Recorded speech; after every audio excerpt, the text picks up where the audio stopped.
Chaim Gantz, I believe, would be quite sympathetic to the idea of Palestinians being recognized as a national minority even within Jewish Israel.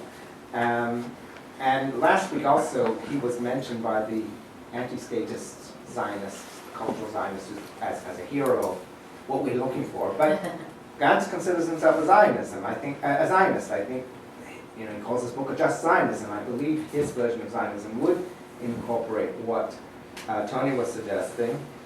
And then I wanted to throw out another idea that I want to hear what both Peter and Tony might have to say about this in the discussion about right of return. What if there were a right of return only for persecuted Jews and Palestinians, which actually even Sun supports, or B, that was figured out in such a way, suppose you have a two-state solution, there's different rights of return to the different states, so that there could be Palestinians coming back as well as Jews coming back, but with some understanding, with some recognition of demography. Would that be enough for Tony, or would that be too much for Peter? Okay.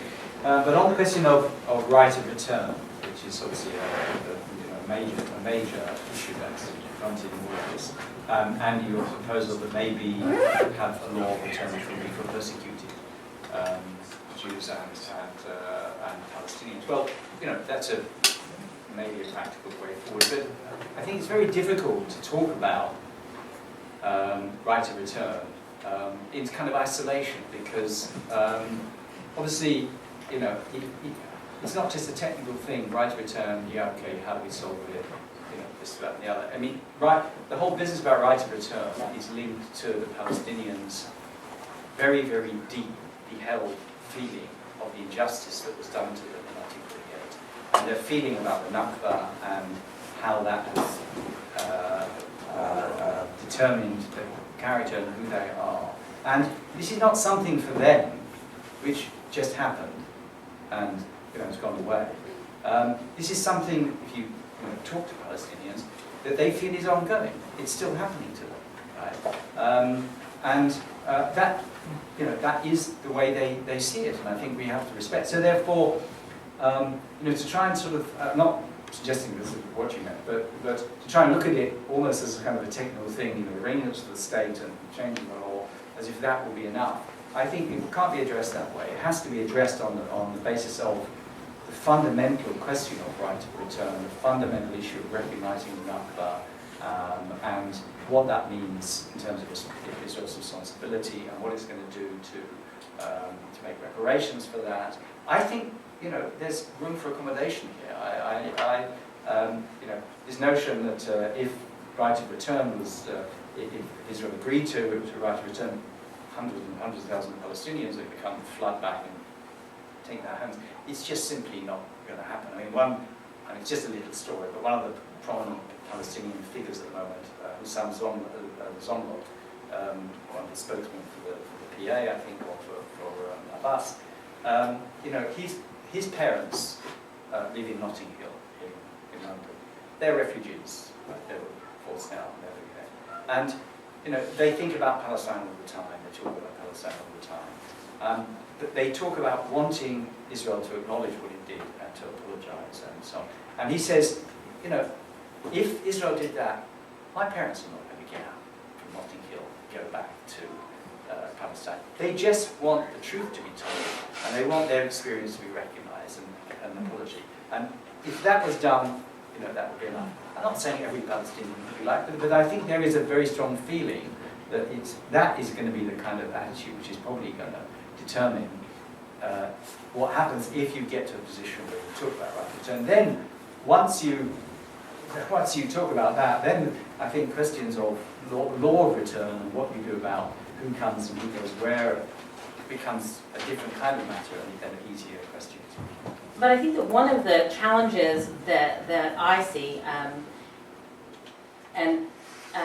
especially with the BDS movement, has been that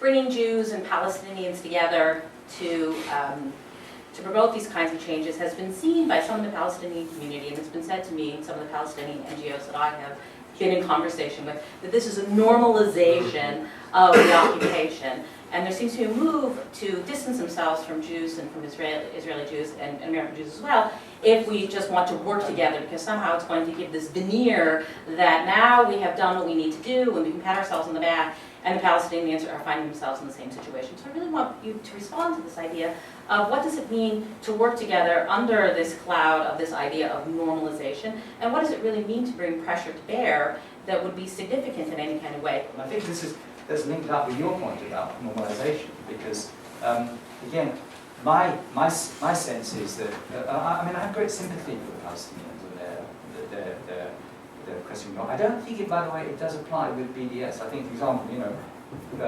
BDS regulations, the principles of the constitution is such of the main organisation. Of course, you've got lots of little organisations all doing their own thing, but the main Palestinian chaired BDS movement doesn't, allows for whoever wants to support it and work together. So I think actually BDS is somewhere where, where the normalisation isn't necessarily, but it applies to all the other initiatives that have been going on for years, and that many of them have now just kind of died because they don't want normalisation. And again, I link this to this question of, look, all these promises from Rabin and two states and Oslo, and we've seen them all turn to dust. We haven't got anything out of it at all. All we've seen is our land shrink and shrink and shrink more and more.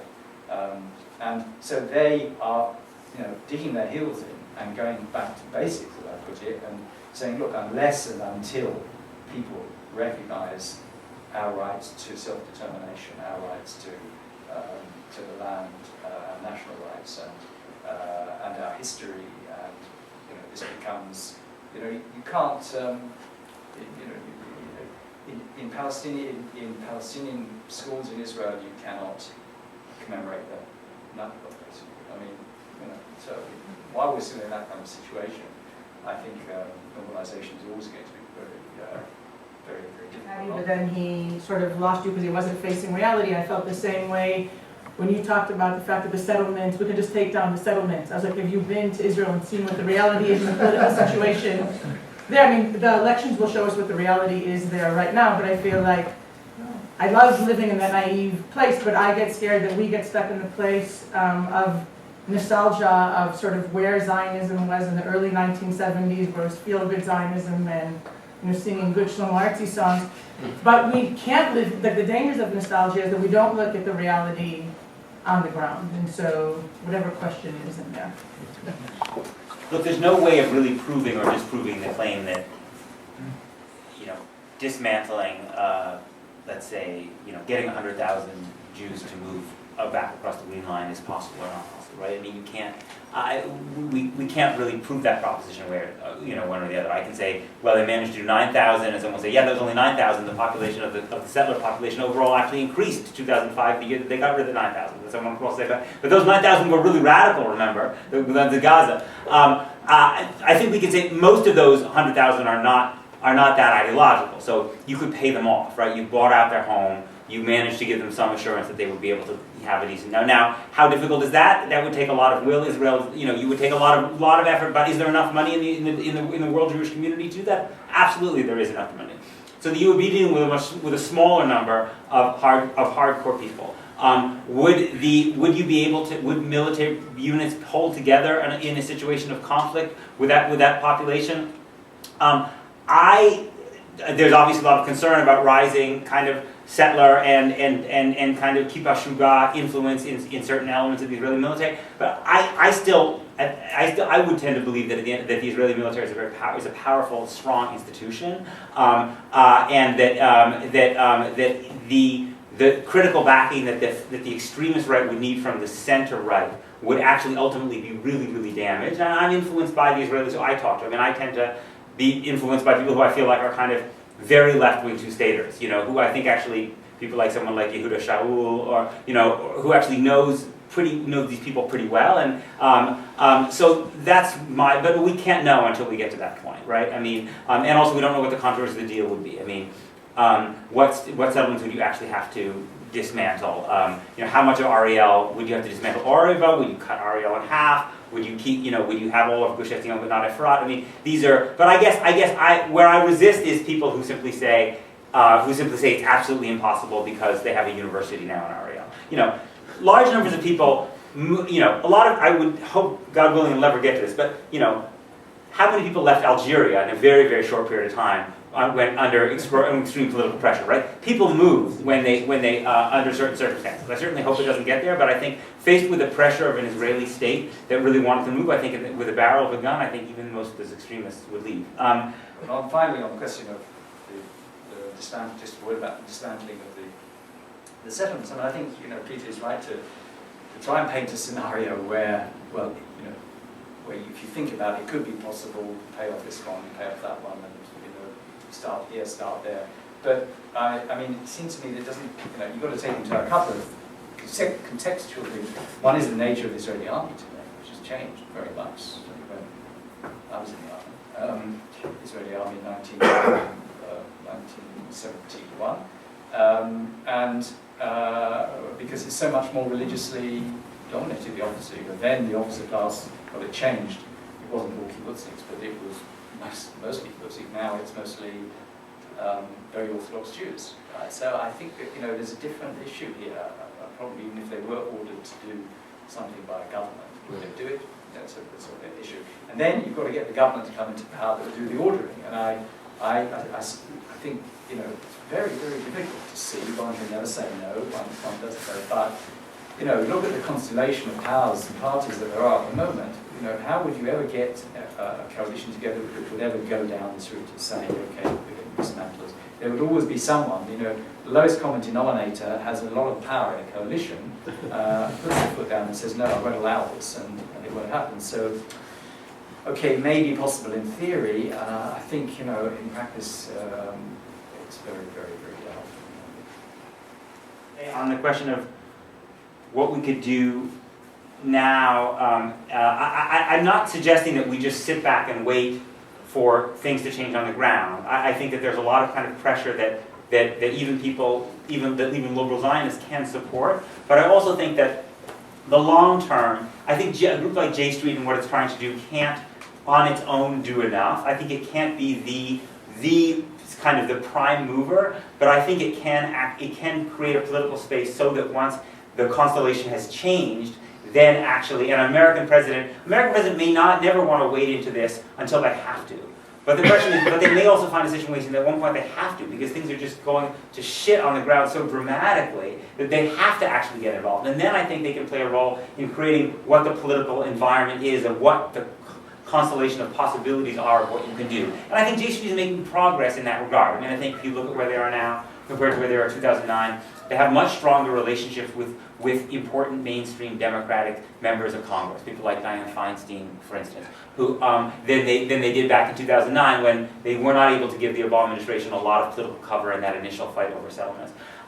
For what it's worth on AIPAC, my view of what's happening in the American Jewish community, it's slightly off the side, is that basically there is a growing polarization between a right wing that is Orthodox dominated, Republican dominated, and overtly hostile to the two-state solution, and doesn't have a huge number of people, but it has a lot of committed people and has a lot of money, and a left that is still maybe nominally two-statist, but many people who are moving from where I am probably to the direction Anthony, and that the center is collapsing, and the center in a certain strange way contains both J Street and AIPAC.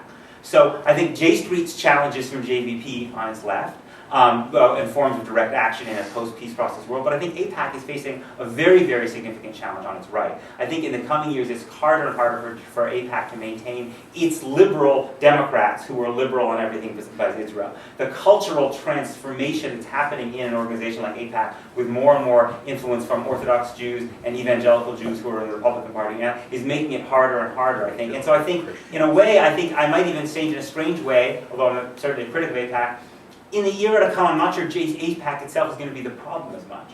I think that actually what's happening is that the world of the American Jewish establishment dominated by AIPAC is being replaced by the world created by Sheldon Adelson, and that's a really big threat to AIPAC. Okay, I want to, let's thank our speakers for a very